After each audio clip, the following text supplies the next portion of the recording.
Hablemos. Voces especializadas en ciencias sociales y humanidades. Historia, antropología, literatura, estudios políticos e internacionales, agua y sociedad. Divulguemos la ciencia. Hablemos. Desde el Colegio de San Luis deseamos que pasen muy felices fiestas decembrinas y que 2018 sea un gran año.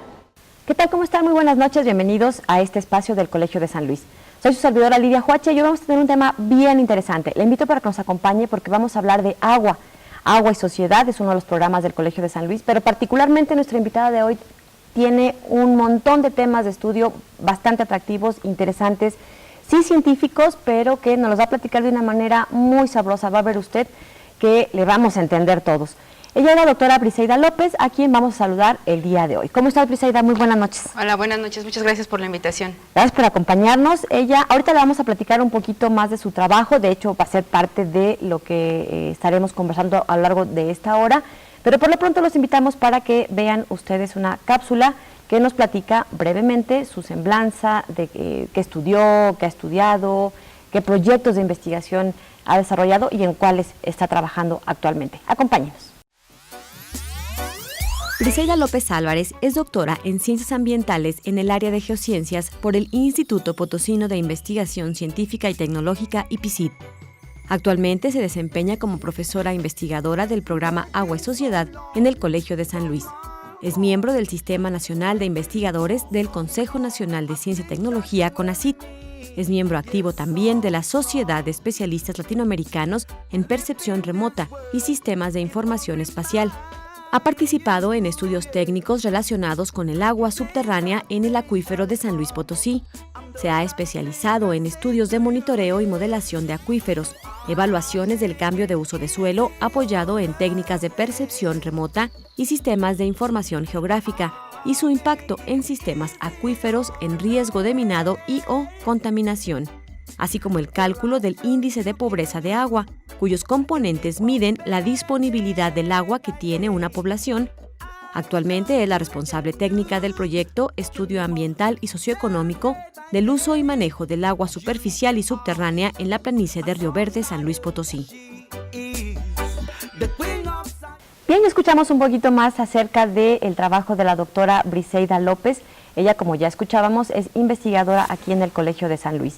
Y bueno, precisamente vamos a platicar sobre ella. Ya escuchábamos también que ella es doctora en Ciencias Ambientales, es egresada de otro centro de investigación también del CONACYT, como es el Instituto de Investigaciones, ya se me fue el nombre del IPCIT. ¿Cómo es el IPCIT? Instituto Potosino de Investigación Científica y Tecnológica. Así es que esas son las iniciales muy largas. Ahí va otra vez. Es el Instituto Potosino de Investigaciones Científica y Tecnológica, IPCIT. Y bueno, pues ella colabora con nosotros ya desde hace un buen tiempo, trabaja en el programa Agua y Sociedad.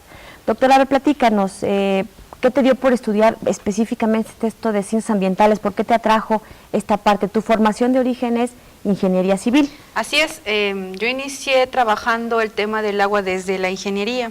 Si bien, bueno, soy efectivamente ingeniero civil y pues ahí hablas y trabajas y estudias muchos temas, no solo del agua, ¿no?, como toda la infraestructura, digamos, urbana, que se tiene que generar para un país, ¿no? Pero en especial mi gusto por los temas del agua empezó justamente al terminar la carrera, porque empecé a trabajar temas de agua subterránea. Yo, el área final o de la línea con la que concluí la ingeniería fue hidráulica. Mi tesis de licenciatura fue en temas de agua subterránea, ampliaciones de sistemas de riego con agua subterránea en el Valle del Mezquital. De ahí, digamos, empezó un poquito esta parte por el interés de los temas del agua. Además, en ingeniería también fui becaria de investigación. Entonces, digamos que desde entonces, esta área de desarrollo profesional empezó a partir de esa época. Por cuestiones de la vida vine a vivir a San Luis Potosí, entonces empecé a estudiar aquí la maestría y el doctorado. Y es donde ya me enfoqué más a los temas del agua de la ciudad de San Luis Potosí o temas en el estado de San Luis Potosí y en otros lugares del país. Justamente en mi trabajo de maestría pues tenía yo la oportunidad de colaborar con otros proyectos o con otras investigaciones que me llevó a conocer algunas problemáticas en Guanajuato, en el Estado de México, en Chiapas, por ejemplo en Monterrey. Entonces he estudiado un poquito otros lugares aparte de San Luis Potosí en temas del agua, pero digamos que el grueso de mi investigación se ha enfocado básicamente en San Luis Potosí, en la maestría, con las redes de monitoreo, y ya después en el doctorado, con el modelo numérico del acuífero, del sistema acuífero de San Luis Potosí.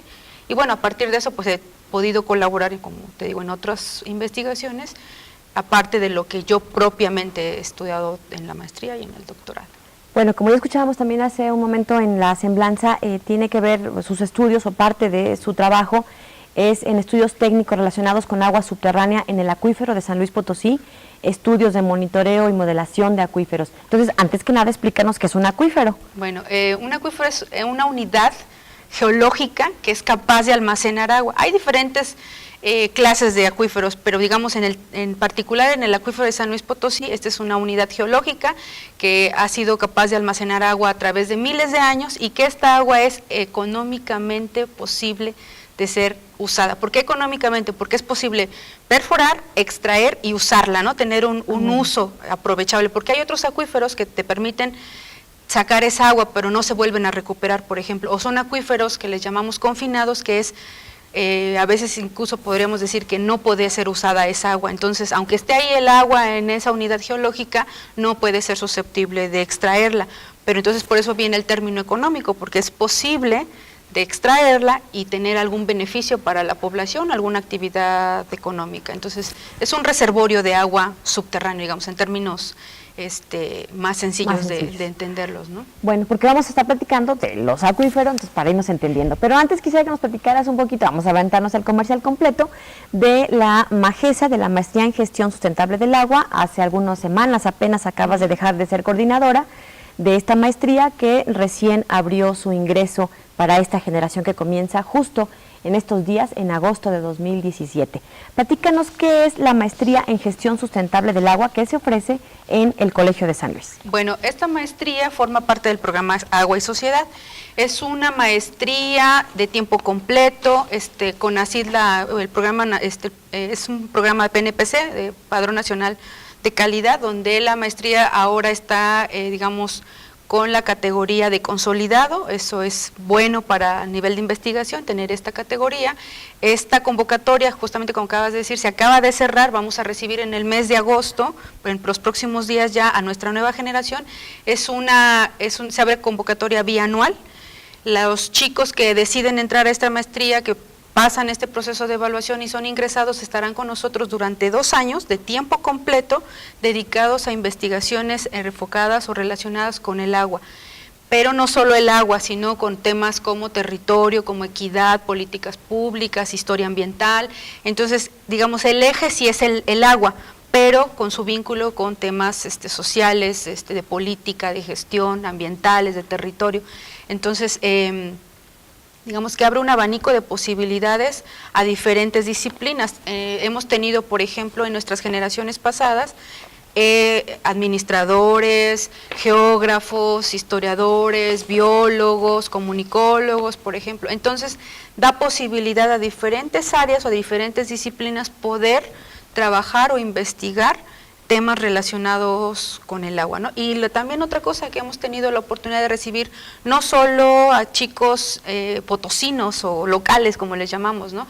También de otros lados del país e incluso extranjeros. Hemos podido recibir extranjeros dándoles la oportunidad de estudiar o investigar un tema relacionado con otros países, por ejemplo, como Mali o como Etiopía, o en Nicaragua, o Colombia, por ejemplo. ¿Ellos ¿no? vienen y también nuestros alumnos tienen la posibilidad de salir? Sí, claro. Por ser, por ejemplo, la MAGESA o la Maestría en Gestión Sustentable del Agua, un programa PNPC, tiene la posibilidad de participar también con CONACYT, con lo que se le llaman becas mixtas o becas de investigación, donde los chicos pueden ir a tener experiencias de otras investigaciones en otros posgrados, en otras unidades o en otras instituciones de otros países.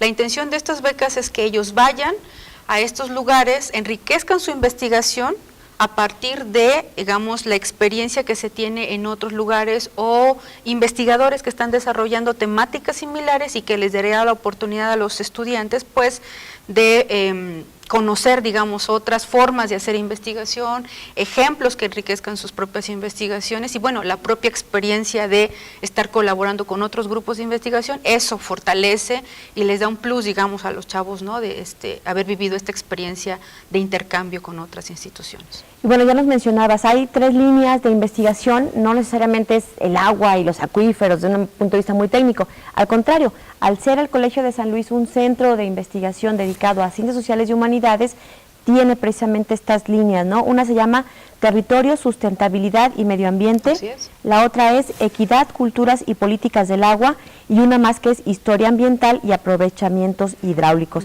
¿Nos puedes platicar brevemente cada una de estas líneas? Sí.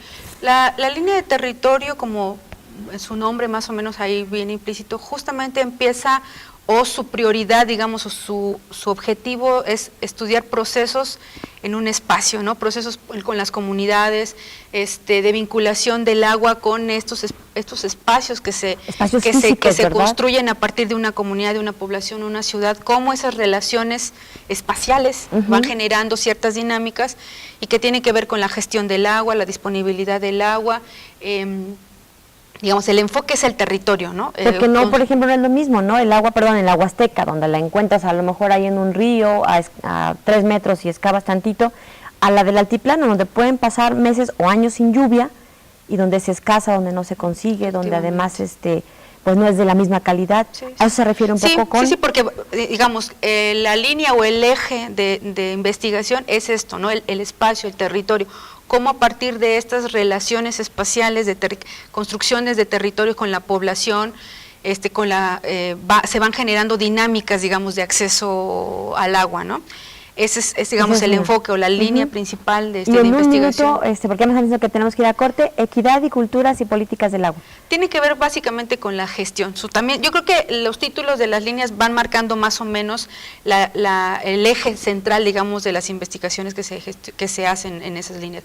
Esta nos permite justamente a partir de las políticas públicas, de las gestiones comunitarias, ver cómo se está dando, digamos, esa apropiación del agua o esa distribución del agua o ese manejo que se tiene a nivel de comunidades, de una zona urbana, ¿no? Incluso con otras actividades como la minería, la industria, ¿no? Entonces, a partir de, digamos, de estas... Y finalmente, historia ambiental y aprovechamientos hidráulicos. Lo que busca esta línea es generar justamente a partir del tiempo, ver cómo se han modificado algunos usos del agua, cómo han cambiado a partir de obras hidráulicas, cómo han ido evolucionando ciertos usos, ciertas formas de acceso al agua, cómo han ido modificándose a través del tiempo, digamos, algunas gestiones del agua. Las comunidades van creciendo, van evolucionando, se van vinculando con otras comunidades y eso va generando relaciones históricas que también permite transformándolas incluso, ¿verdad?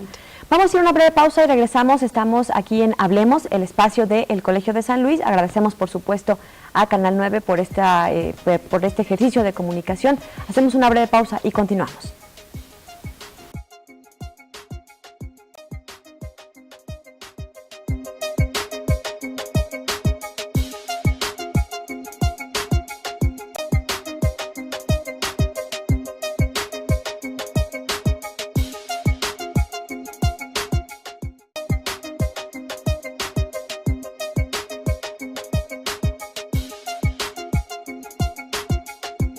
Desde el Colegio de San Luis deseamos que pasen muy felices fiestas decembrinas y que 2018 sea un gran año. Continuamos aquí en este espacio, vamos a seguir platicando con la doctora Briseida López. Ella es investigadora del programa Agua y Sociedad en el Colegio de San Luis. Y bueno, ya veíamos hace un momento que se ha dedicado a investigar redes de monitoreo y modelación de acuíferos. Platícanos en cristiano, ¿qué significa eso? Bueno, como lo comentaba, esos temas fueron parte de la investigación de la maestría. Cuando estudié en la universidad en ingeniería, en la Facultad de Ingeniería, tenían una maestría que en ese entonces se llamaba, ya se me olvidó, bueno, estudié ahí la maestría y se me dio la oportunidad de participar en un proyecto de investigación, un proyecto que se le conoce como proyectos FOMIX, que es con el COPOSIT, la universidad y en ese entonces el Comité Técnico de Aguas Subterráneas, que es el encargado, digamos, de ir llevando el seguimiento, la evaluación del acuífero en San Luis Potosí. Es un organismo que forma parte, digamos, de Conagua, que está reconocido por Conagua como una asociación de usuarios, y se encargan justamente de cuidar, digamos, el acuífero, exacto, ¿no? Ese es su principal objetivo. ¿Qué nivel tiene, qué Lo calidad, regula, que no se contamine? están viendo los usuarios que tienen, dar de alta, de baja a algunos usuarios. Entonces, ellos son, digamos, los cuidadores del acuífero, el COTAS, como generalmente se le conoce, el COTAS del Valle de San Luis Potosí. Entonces, a mí se me dio la oportunidad de participar en este proyecto, de donde también obtuve la tesis de maestría, a partir del diseño de redes de monitoreo del acuífero de San Luis Potosí. También tuve la oportunidad de participar no solo en la de piezometría o lo que serían los niveles de agua, estar identificando los niveles del agua del acuífero, sino también con los de calidad de este sistema acuífero. Debo decir que cuando hablamos del sistema acuífero, en el caso del Valle de San Luis Potosí, nos estamos refiriendo a 2 unidades acuíferas importantes, lo que se le conoce como la somera y luego la profunda. La somera, esta es la que ya ha sido súper impactada por la actividad humana desde la fundación de la ciudad, desde que la minería llegó a porque aquí en la ciudad, en la zona centro, se beneficiaba del mineral que se traía de Cerro de San Pedro, y también se usaba el agua, porque por eso es de las cosas que se conocen, porque no se beneficiaba el mineral en Cerro de San Pedro porque no había agua, ¿no? Entonces había que traer el mineral al valle, a la zona baja, donde había gran cantidad de manantiales, de cuerpos de agua, donde podía ser beneficiado este material, o este mineral, Entonces, desde entonces podríamos estar hablando de contaminación a este acuífero somero. Y bueno, como el de Pobrencita. El más somero, el que de las norias, por ejemplo, donde las norias hacen uso el agua. Yo creo que varios de nosotros hemos visto, por ejemplo, hacia Soledad, todavía algunas norias son como unas alberquitas redondas donde está una bomba sumergida y empiezan a sacar agua.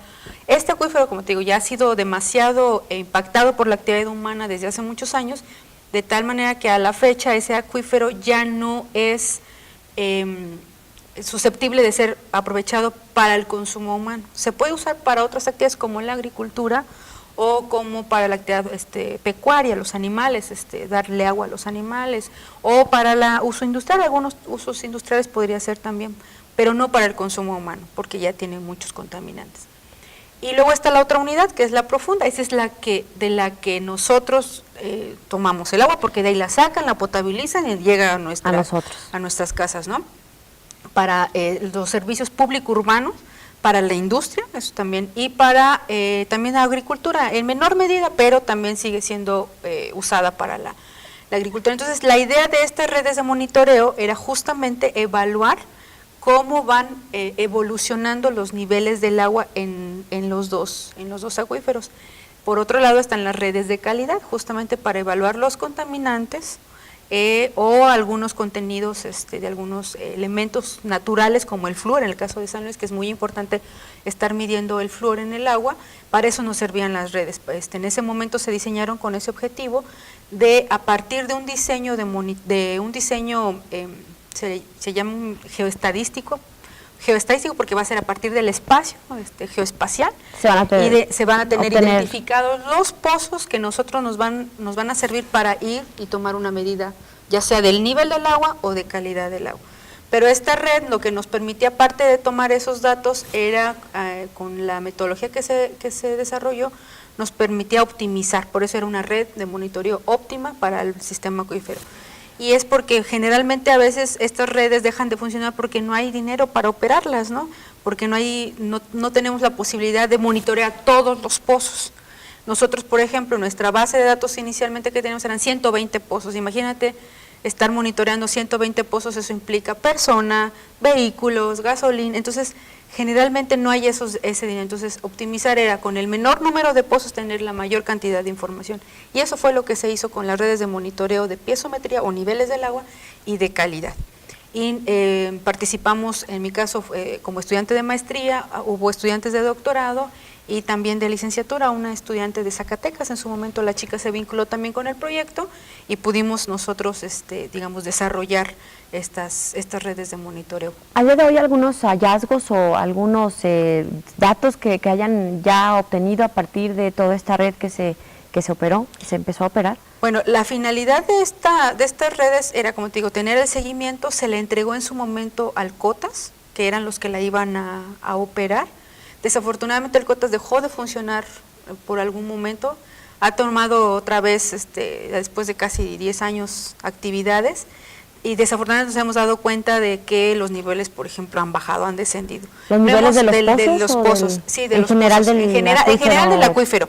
Ha sido un descenso generalizado del acuífero, y yo creo que no es tan difícil de entenderlo, puesto que la ciudad ha crecido enormemente en los últimos años, no solo la industria, sino también la parte urbana, quien demanda servicios como agua, la recolección de basura, la luz, el gas, todo esto que se genera a partir de que una población crece. La principal demanda es el servicio del agua potable y la energía, por ejemplo, ¿no? Entonces es evidente que se ha venido dando un descenso generalizado del acuífero, pero como te digo, hemos vuelto a reactivar esta parte del monitoreo, y esas son de las cosas que nos hemos dado cuenta. La otra es que a partir de esas redes de monitoreo, en mi caso, pude darle seguimiento un poco a este trabajo a partir del modelo numérico que se hizo del acuífero. Este modelo, si bien es matemático, nos permitía hacer una especie de, ¿cómo se puede decir? Seguimiento, sí, monitoreo. pero además es que, por ejemplo, había modelos que ya se habían hecho para San Luis Potosí, para el sistema acuífero, pero eran, por ejemplo, del 95, eran modelos que ya no respondían, digamos, a estas últimas características de la ciudad, ni la población, ni la distribución urbana o la mancha urbana como había crecido. Entonces nosotros a partir de la red pudimos tener datos que nos permitió modelar cómo es que estaba funcionando este acuífero. De las cosas que nos dimos cuenta es que en la literatura que teníamos registrada antes, se hablaba de algo que se conoce como conos de abatimiento. No es más que una concentración de descenso del nivel de agua. Imagínense un vaso de agua, tú le metes un popote, le absorbes y lo que ves es que se concentra hacia el popote esta agua. Es lo mismo que pasa. Conos de abatimiento, exactamente. Ese cono estaba muy concentrado antes en la parte urbana, la parte centro de la ciudad, porque la ciudad ha crecido así, del centro hacia las orillas, digamos, hacia la Sierra de San Miguelito, hacia Soledad. Esa parte es como ha crecido. Entonces, ese cono se empezó a ya no ser concéntrico, digamos, o no ser solamente así, sino a desplazarse hacia otros lugares. A partir de este modelo, con esta información de la piezometría, nos permitió evaluar esos, y que además los flujos del agua subterránea habían cambiado justamente a partir de estas extracciones intensivas que se estaban dando. Entonces, digamos, una utilidad de las redes sí la tuvo en su momento para, digamos, diagnosticar lo que hubo a partir de las redes, cómo estaba la piezometría, cómo estuvo la calidad, y a lo mejor después, no como hubiéramos querido en la práctica, pero sí para otras investigaciones, no nada más la mía, sino en otros casos ahí mismo en la universidad, que también se trabaja mucho el agua subterránea en la Facultad de Ingeniería y específicamente en Geología. Pero eso nos dio oportunidad de poder desarrollar el modelo, identificar hacia dónde se estaba recorriendo este cono de abatimiento, dónde estaban haciéndose esas nuevas extracciones importantes, ver las direcciones de los flujos del agua, para dónde se estaban moviendo, identificar también puntos potenciales de contaminación, porque efectivamente, si yo estoy jalando agua hacia un lado, también puedo ver para dónde se pueden estar moviendo esas partículas contaminantes o estar... ¿Qué contamina el agua? Bueno, si hablamos del somero, yo te podría decir que todo, ¿no? O sea, el hecho de nosotros estar en la superficie, generas basura, generas aceites, generas grasas, por ejemplo, llueve y todo lo que lava la lluvia se queda en el subsuelo, se arrastra, y eso puede ser un contaminante para el agua. Nada más que hay de contaminantes a contaminantes, ¿no? Por ejemplo, si hablamos de la superficie, los contaminantes principales son, por ejemplo, podrían ser grasas y aceites, por ejemplo, de los talleres. En tu misma casa puedes estar vaciando la grasa, el aceite de tu casa, el aceite con el que cocinaste y lo vacías, ¿no? Pero, por ejemplo, también una fuente muy importante de contaminación al acuífero es la red de drenaje. Yo creo que también sabemos que en la ciudad ha habido colapsos, ¿no? De repente oímos en las noticias de que se hizo un hoyo, ¿no? En el centro, en la Alameda, porque se colapsó ahí. Eso lo que nos ha venido haciendo es que al ir, digamos, sacando esa agua, esos espacios que ocupaba el agua se quedan vacíos. Y llega un momento que por el peso, digamos, de la superficie que tiene, por la construcción, por la carpeta asfáltica, eso colapsa, se van generando esos espacios y colapsa. Pero eso que pasa, digamos, en un espacio pequeño, se está ocurriendo en toda la ciudad, en algunos lugares más que en otros y más evidentes. pero va generando que lo que antes era la tubería que estaba con una pendiente, que estaba dirigido a un registro, después a un colector de aguas residuales para su tratamiento, esas empiezan a estar de forma irregular, lo que va haciendo es que las tuberías se rompan y empiecen a tener fugas y empiecen a contaminar, por ejemplo, las tuberías de agua potable y el mismo acuífero, porque están, digamos, en ese estrato litológico, ¿no? Donde están montadas las tuberías. Entonces, son muchas cosas. En la agricultura, pues desafortunadamente también la aplicación de insecticidas, de pesticidas, de abonos, todo eso que no es natural, digamos, de la tierra, de alguna manera también son contaminantes. Las industrias también. Entonces, cuando me preguntan qué contaminan, todo. La actividad humana, la agricultura, la industria, todo. prácticamente. Bueno, vamos a ir platicando de esto y más después de una breve pausa. Les invitamos para que se pongan en contacto con nosotros a través, ya saben, de nuestras redes sociales. Estamos en Facebook, estamos en Twitter y le invitamos también para que visite la página de El Colegio de San Luis, www.colsan.edu.mx. Están apareciendo de manera constante aquí en la pantalla. Regresamos aquí en Hablemos.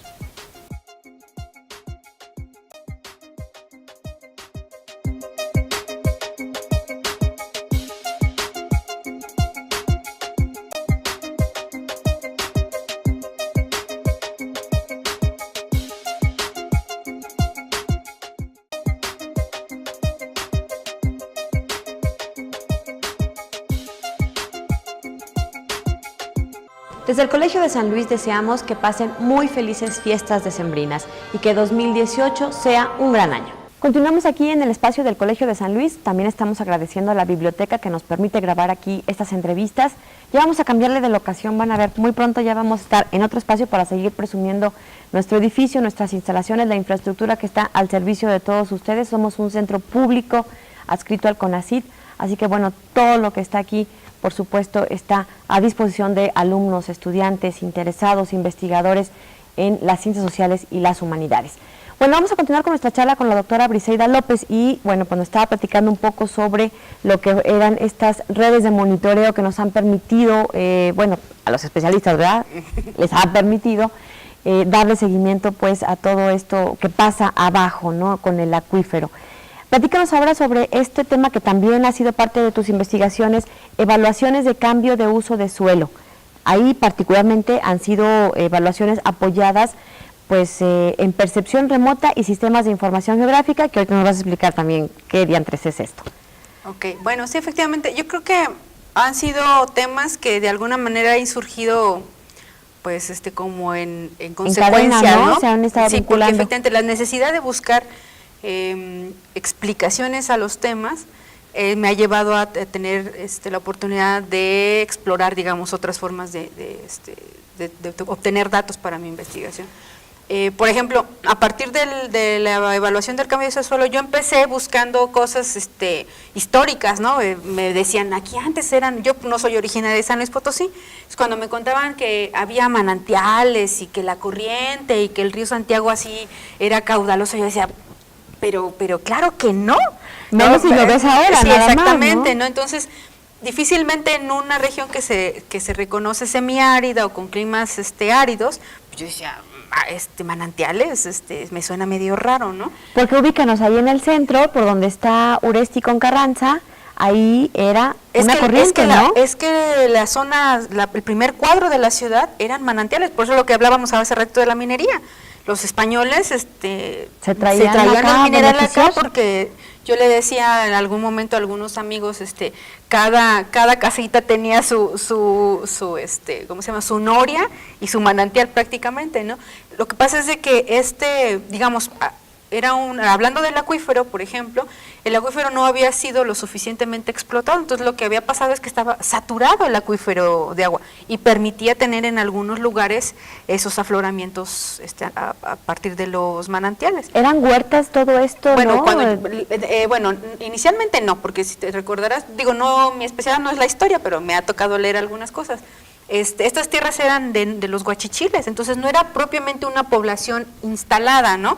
Ellos más bien eran más bien con la llegada de los españoles ellos ya son se los que instalaron exactamente y armaron huertas. Se establecen como una población fija, empiezan a generar espacios no solo para la minería, sino también para producir sus alimentos a través de las huertas, pero efectivamente también las huertas ocupaban agua, entonces esa agua que estaba de ahí de alguna manera sin usar, por llamarlo de alguna forma, empezó a tener usos importantes, primero la minería, después digamos a la par la agricultura con estos huertos que lo que hacían era generar los alimentos para la población y bueno, conforme va pasando el tiempo, como en muchos lugares, pues ese uso del agua se incrementó, ¿no? Entonces lo que fue generando son descensos de ese acuífero, ¿no? Pero digamos, eso me permitió, yo tenía que saber, para justamente desarrollar el modelo, yo tenía que saber condiciones, lo que se llaman condiciones iniciales del acuífero, cómo estaba, digamos, en sus orígenes. Yo revisaba bibliografía o publicaciones o trabajos hechos antes y a mí me seguía faltando ciertos datos que hacía que no pudiera yo tener del todo el modelo. Eso me llevó a revisar parte de la historia de San Luis, empezar a identificar cuerpos de agua importantes. Ahora los conoce más bien, por ejemplo, como el Charco Verde, ¿no? Que es donde está Tránsito ahorita en la ciudad. ¿Y era literalmente era un charco? Eran cuerpos de agua que se generaban ahí en la temporada de lluvias y quedaba un buen tiempo ahí. Con el tiempo también, porque se aprovechaban, pues esos cuerpos de agua se fueron haciendo chiquitos hasta desaparecer. Esos manantiales, ojos de agua que había por toda la ciudad también empezaron a desaparecer. Algunas de en la misma Alameda, la que era la huerta de los carmelitas, ellos tenían ahí cuerpos de agua, ¿no? La huerta se abastecía. El Charco Verde sí lo conocen, ¿verdad, muchachos? Algunos por ahí lo hemos visitado. Yo no. Entonces, efectivamente, esto abundaba, digamos, en cuerpos de agua que permitió en su momento la minería, la agricultura, insisto, la población crece, empezó a hacer uso de esta agua y también empezó disminuyendo, ¿no? Otra de los cambios que yo fui viendo en el tiempo fue, por ejemplo, ya una vez que se habían agotado, digamos, estas aguas superficiales, empezó, por ejemplo, como otra gran obra hidráulica que se empezó a generar en la ciudad, fue el acueducto, que venía de lo que se conoce como Cañada del Lobo. Ahí era un manantial muy grande que se encauzó a través de un acueducto y que llegaba el agua a la caja del agua, lo que ahorita ese reservorio lo que hacía era un lugar donde la gente iba y se abastecía de agua para su casa. Había otras dos cajitas más chiquitas en el transcurso del acueducto, pero la caja de agua era la importante, la principal, porque ahí era donde se concentraba, digamos, toda esta agua que recorría. Entonces, digamos, toda esta parte, y además para ese entonces ya las norias digamos, era más común su uso, ¿no? Ya la necesidad del agua era evidente, entonces empezaron a existir ya desde antes, un poco antes de la caja del agua, el uso de las norias, el aprovechamiento de las norias. Y eran artesanales, manuales. Hay unas norias que son dignas de ser monumentos arquitectónicos, porque ahorita algunas vemos y pues son, digamos, ya con materiales, block, cemento, muy así, ¿no? Pero antes había unas norias de madera, muy, ¿no? muy bonitas. Bueno, la madera era el mecanismo, pero yo me refiero al ADM, a esta estructura que se generaba, o sea, les hacían estructuras muy, muy bonitas. En el altiplano, valga el comentario, hay unas norias muy, muy bonitas, insisto, así con una arquitectura muy buena, porque era la infraestructura, no sé si se puede decir, o digo, sin ser especialista en las cuestiones históricas o incluso ya tenemos historiadores para eso. Imagínate la importancia que tenía una noria para la familia, para la hacienda, para la región. Entonces, pues hasta altares era la vida, ¿no? Entonces, hay norias muy, muy bonitas. Todavía en la ciudad hay norias muy cuidadas. En la zona de Soledad, algunos ranchos tienen unas norias todavía muy conservadas. En la misma zona centro de la ciudad hay casas que todavía tienen patios muy, muy grandes, huertos muy grandes, y mantienen sus norias muy, muy bonitas, digamos, las han conservado, ¿no? Entonces, bueno, y eso te llevó a estudiar evaluaciones del cambio de uso de suelo. Sí, porque a partir de eso yo empecé a ver lo que antes era, por ejemplo, zona minera, hoy qué era. Lo que antes eran los huertos o las zonas agrícolas, hoy qué era. Entonces empezamos a identificar esos espacios que se habían ido transformando a través del tiempo. ¿Y qué cambio? Ese cambio en el uso del suelo va impactando también en el acuífero. Agua. Sí, exactamente, lo que ahorita decía, por ejemplo, la minería, todos los desechos de la minería, no había, digamos, para ese entonces todavía esta parte de decir, bueno, hay que los residuos tóxicos, ¿no? y confinar, por ejemplo, especial. No había, digamos, todavía esa parte de tratar los residuos de esa manera. Entonces, pues se van dejando ahí, y entonces estar viendo cómo esta evolución por el agua, a mí siempre le interesa el agua, se agota, digamos, el agua más inmediata, los cuerpos de agua, los ojitos de agua, los charcos, todo esto que había, y empieza a haber el uso por el agua subterránea. Se empieza a tener problemas con el agua subterránea, y entonces hay que traer el agua de Cañada del Lobo a través del acueducto. Empezamos a tener ya problemas con el acueducto, y empiezan, por ejemplo, las perforaciones a mayor profundidad, y en su momento, digamos, estoy narrando como muy rápido, pero por ejemplo después la presa San José, esa fue otra de las grandes obras hidráulicas que transformó, digamos, la dinámica de la distribución del agua en la ciudad, porque después San José se convirtió en la principal fuente de abastecimiento de agua superficial para la ciudad. En esos momentos, por ahí de los años 50 todavía, para la ciudad, la principal fuente de agua era el agua que venía de la presa San José. A la fecha, completamente lo contrario. San José ya prácticamente no aporta es como el 8% nada, más o menos. Menos del 10%, y varía dependiendo de la temporada de lluvia, porque pues depende de la agua que se almacena, ¿no? Pero ya nosotros a la fecha dependemos casi a su totalidad del agua subterránea, del agua y del acuífero profundo. Entonces todo eso me llevó a algunas cosas con fechas, con mapas históricos, estar revisando todo esto, pero la técnica de percepción remota y los sistemas de información geográfica fue para los años más recientes, porque es a partir de imágenes satelitales que yo puedo evaluar algunos cambios en la superficie y empezar a determinar, por ejemplo, lo que sí tuve oportunidad de hacer fue a partir de estas técnicas evaluar cómo ha ido creciendo la mancha urbana, ir viendo las modificaciones del polígono de la mancha urbana, de los polígonos de las zonas agrícolas y de los polígonos de las zonas industriales. Entonces ir viendo, digamos, cómo cambió, digamos, de lo que era San Luis Potosí o la ciudad de San Luis Potosí en los años 50, algunos trabajos previos ya se habían hecho, y nos dio oportunidad de comparar esos años con los 95, 2005 que yo hice hasta el 2007, que fueron los años que a mí me tocó o tuve, digamos, investigar,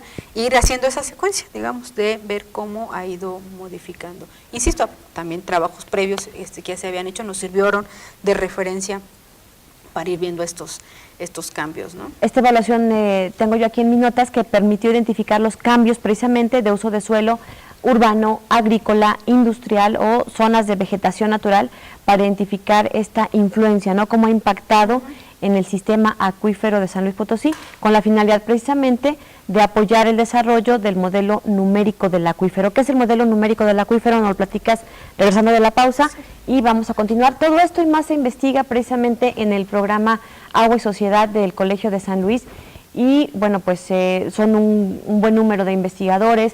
Tenemos además la maestría en gestión sustentable del agua, pero además se están vinculando, ¿verdad?, varias disciplinas en donde se están aportando unas a otras, enriquecen, digamos, para la investigación de un objeto de estudio en particular. Vamos a ir platicando con la doctora Briseida López, investigadora del programa Agua y Sociedad del Colegio de San Luis. Regresamos.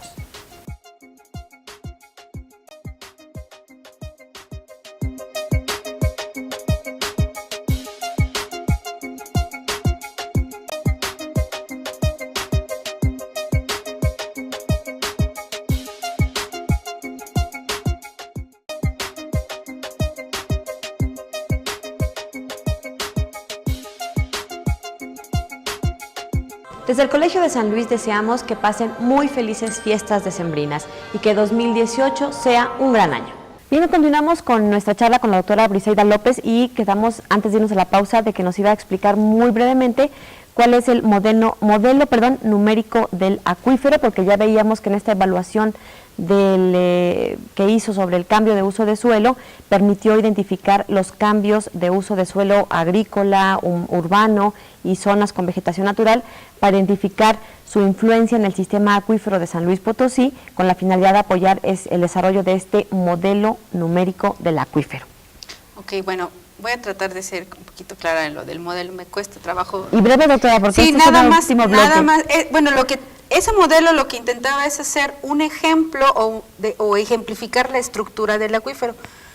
En este caso, como son, digamos, bloques de rocas, lo que teníamos que hacer era como el pastel, digamos, como una maqueta, digamos, lo queremos ver así, las estructuras, las capas geológicas donde se almacenaba el agua. Y numérico porque es a partir de un diseño matemático, de una metodología matemática que va desarrollando, va resolviendo ecuaciones, donde lo que hace es medir las entradas de agua, ver cómo cambian en esta estructura y cómo es la salida, digamos, buscar cómo funcionaba el acuífero, ¿no? Entonces es una simulación que se hace de la realidad. Ese es el objetivo de los modelos, en este caso del acuífero. Y a partir de evaluar, como te digo, un poco revisar la parte histórica hasta un cierto periodo que me permitió identificar ciertos cambios, después con las técnicas de percepción remota ver, digamos, otra parte de la historia, de la evolución de los usos de suelo en la ciudad, me permitió evaluar y poder identificar ciertas características o condiciones de este modelo y poder resolverlo. Como te decía hace rato, eso me permitió identificar hacia dónde se estaban recorriendo los nuevos conos de abatimiento o los descensos importantes de abatimiento o de descenso del agua, y por otra parte, dónde se estaban generando, digamos, nuevos extracciones importantes para el acuífero profundo, que fue el que yo trabajé principalmente, ¿no? A todo mundo nos puede parecer que el agua es tan natural como abrir la llave de la casa, pero para quienes ya han tenido la oportunidad bueno, mucha gente también conoce nuestra zona rural en México, en cualquier región que te imagines, y no para todos está como al alcance de abrir un grifo.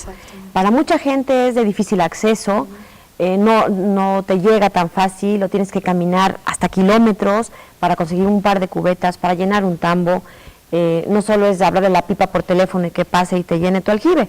Hay muchas, digamos, inequidades que se estudian desde el programa Agua y Sociedad con relación al agua. Y precisamente uno de los aspectos que a mí me llama mucho la atención de lo que se investiga es este cálculo del índice de pobreza de agua que estudias tú y, bueno, otros investigadores. Pero a ver, platícanos, ¿qué es este cálculo del índice de pobreza de agua? Ok, justamente lo que decías ahorita, lo que pretende este índice es buscar las características o las características que van a definir que una población tenga acceso o disponibilidad del agua o no. Ahorita mencionabas, a veces la gente, por ejemplo, pensemos en la Huasteca, ¿no? No piensa en la Huasteca y dices cascadas, manantiales, los ríos, pero incluso estas poblaciones, aún teniendo el agua tan próxima, puede ser próxima, incluso kilómetros, pero próxima, a diferencia del altiplano, por ejemplo, no tiene disponibilidad del agua. Puede ser por la calidad, por ejemplo, o porque no hay la infraestructura hidráulica que permita llevar a esa agua a la casa de las personas o a la huerta de la familia. Entonces, la disponibilidad no solo es física, que esté en un espacio, el río, el manantial, la cascada, o la laguna o lo que fuera, un cuerpo de agua, ¿no? Entonces, lo que pretende ese índice es evaluar a partir de lo que le conocemos nosotros como componentes, qué tanto acceso, qué tanta disponibilidad tiene una población del agua. Lo que se evalúa con ese índice es, en primer lugar, el recurso, la disponibilidad física del recurso. ¿Qué tanta agua tiene la población o una población acceso al agua, ya sea superficial o subterránea? Por ejemplo, en este índice lo aplicamos en la Huasteca, y para la Huasteca, en la cuenca del río Valles, ahí el principal uso, la principal fuente, del agua es superficial, son los ríos. Por ejemplo, para el caso del Valle de San Luis Potosí, la principal fuente es subterránea. Entonces, estamos siempre evaluando la disponibilidad física, ya sea superficial o subterránea del agua. Cuánta agua tiene, de qué manera, cuánto volumen o cuánta cantidad usa para sus actividades diversas, ¿no? Ese es en cuanto al recurso. El otro componente que nosotros evaluamos es la capacidad a partir del índice de desarrollo humano. Vemos las cuestiones de salud, de educación, de ingresos, cómo digamos, estos componentes socioeconómicos permiten que una población pueda tener la capacidad de tener disponibilidad de agua. Lo que ahorita tú mencionabas, pagar la pipa, construir el aljibe. Por ejemplo, si una familia por sus ingresos podría tener o no capacidad de poder comprar un aljibe o de poder tener una conexión a un reservorio de agua. Entonces son de las cosas que se miden, que se evalúan. Insisto, varios de los componentes o subcomponentes de este es a partir del índice de desarrollo humano. El otro componente que evaluamos con este índice es el acceso al agua para la industria, el acceso al agua para la agricultura como principales actividades económicas y el acceso al saneamiento. ¿Por qué al saneamiento? Porque si nosotros usamos el agua, lo que esperaríamos es que de alguna manera recuperar o reutilizar esa agua. Entonces, que una población tenga plantas tratadoras, eso nos indica que no impactará o su impacto será menor en ese uso del agua y después en su, digamos, eliminación. Si la tratan, digamos, ya tendrá menos contaminantes que si no tuviera este tipo de trámites. Por eso se habla de esto, ¿no? El otro componente es los usos. Justamente evaluamos 3 usos principales: el público urbano, el agrícola e industrial, como aquellos que finalmente son los consumidores principales o demandantes principales del agua en una población. Vemos en qué medida está uno sobre del otro, aunque se prioriza siempre el consumo o el uso urbano, pero por ejemplo en el caso de San Luis Potosí, la actividad industrial es muy importante. En las zonas, por ejemplo, de la Huasteca, la agricultura es una actividad demandante de agua. Entonces, por eso se evalúan, digamos, como los principales usos, ¿no? Y luego el otro, que es el medio ambiente, que va vinculado con, por ejemplo, lo que decíamos hace rato del saneamiento, ¿no? Es que una población pueda tener plantas de tratamiento, eso nos habla de que muy seguramente estará impactando en menor medida a su ambiente. Pero ahí en ese componente no solo se evalúa la calidad del agua, en algunos casos hemos podido ver, por ejemplo, si tienen áreas naturales protegidas. La metodología permite evaluar, por ejemplo, si hubiera algún tipo de restricción para especies en peligro de extinción. Entonces, ese componente es muy amplio y podrían evaluarse varias cosas. Lo que nosotros hemos hecho, por considerarlo un componente muy, muy importante y de impacto a cuestiones de acceso o disponibilidad del agua, es la calidad. Entonces, a partir de esto nosotros vemos cuál de esos componentes, digamos, es el que está más débil y podemos decir, bueno, lo que esta población, el problema es la calidad, por ejemplo. A pesar de tener agua, la calidad no permite, o la cuestión de la infraestructura hidráulica, ¿no? O, por ejemplo, es una población con cuestiones socioeconómicas muy problemáticas, o que es una población con mucha pobreza o con bajos niveles de educación, o su índice de desarrollo humano es bajo, y eso no le permite tener acceso. Entonces, es un índice que nos ha permitido evaluar la cuenca del río Valles, el altiplano, la zona centro a partir del Valle de San Luis Potosí, y actualmente estamos evaluando la zona media. Está por publicarse un artículo y una tesis donde se evalúan estos componentes y ver, digamos, la idea es comparar en el estado y empezar a identificar las diferentes problemáticas a las que se enfrenta una población. Y lo que yo puedo decirte a partir de este índice, lo que me permite ver es que el agua en sí misma no resuelve el problema, ¿no? La disponibilidad no va a ser porque tengas o no el río, el manantial, o porque tengas, en el caso de San Luis Potosí, las cuestiones económicas o de infraestructura para poder tener esa disponibilidad del agua en las casas.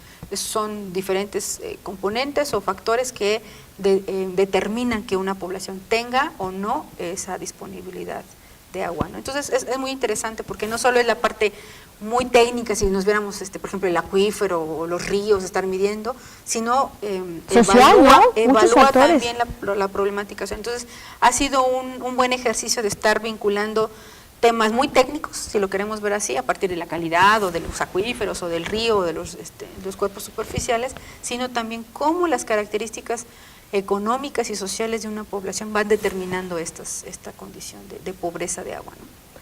Bueno, yo creo que te tenemos que volver a invitar muy pronto para que nos platiques sobre estos hallazgos, porque dices que ya investigaron en el altiplano, en la Huasteca, en varios lugares, ¿no? Aquí en la zona centro, digamos, de San Luis, y creo que todos estos hallazgos nos van a permitir darnos una idea de cómo influyen todos estos factores sociales. Como decía ya la doctora Briseida, no se trata solo de cuestiones tan técnicas. tan específicas o tan de una ciencia, sino que involucran también a las ciencias sociales, ¿no? Sí. Comprender a lo mejor histórica, antropológicamente, cómo se ha desarrollado una comunidad. Este índice de desarrollo humano, este IDH, que también te habla de si tienen piso de tierra, qué tanta educación, cuánto gana una familia, y todo esto va abonando para entender cómo se relacionan los grupos sociales con el asunto del agua. Doctora, muchísimas gracias por habernos acompañado. Te esperamos en un próximo programa, ¿no? Para que nos platiques. Con mucho gusto, aquí estaré nuevamente platicándoles de lo que hago en el Colegio de San Luis, de lo que investigo. Muy bien, bueno, pues nosotros nos vamos a despedir. Les agradecemos mucho que nos hayan acompañado. Hoy ya no tuvimos chance de presumirles nuestra revista, pero bueno, está a su disposición. Busquen ahí en nuestra página la sección de la revista del Colegio de San Luis, una revista científica que tiene reseñas, artículos, notas. Esta particularmente es la que estuvo vigente entre enero y junio de este 2017, y bueno, pues ya próximamente les presumiremos la revista que va en el segundo semestre de junio justamente a diciembre de este año. Es una revista científica con temas que tienen que ver con las ciencias sociales y las humanidades aquí en el Colegio de San Luis. Nos despedimos, gracias por su atención, muy buenas noches, pásela bien y hasta nuestro próximo programa.